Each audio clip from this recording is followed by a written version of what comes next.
na guys, eksena rito papuntang airport Pasay, ito Pasay. Alright, ayan ang eksena rito, yung ginagawa kasi ano.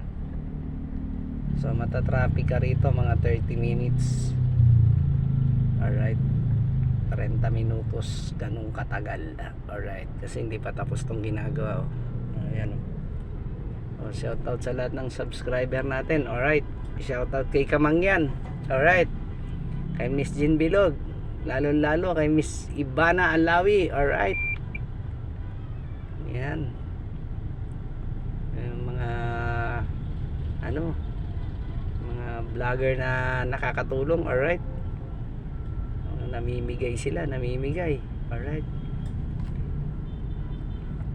yan, especially dito kay Ibana. Alright, lalong pinagpapala ng Diyos dahil ano matulungin siya. Alright, ganon din sila ano, sila Kamangyan. Alright, yan, namimigay. Alright, ayan. Lahat ng charity vlogger, shoutout sa inyo. Kay Rab. Alright, ayan, shoutout sa lahat, shoutout to the world. Alright, ayan, eksena rito sa Pasay.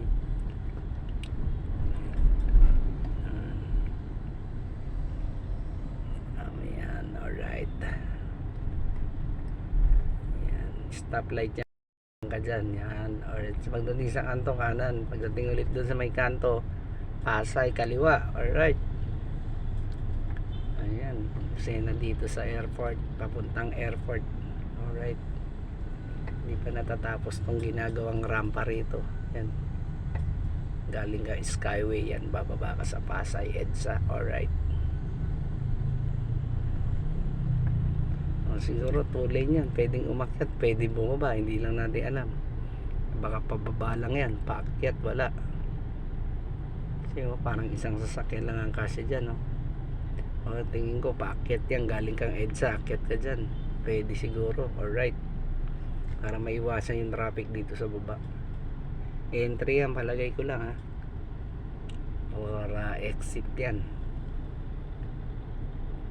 Ayan, shoutout sa lahat ng subscriber natin. Alright, pati sa ano natin sa Facebook o sa Reels. Alright, ayan MG Motors Pasay. Alright,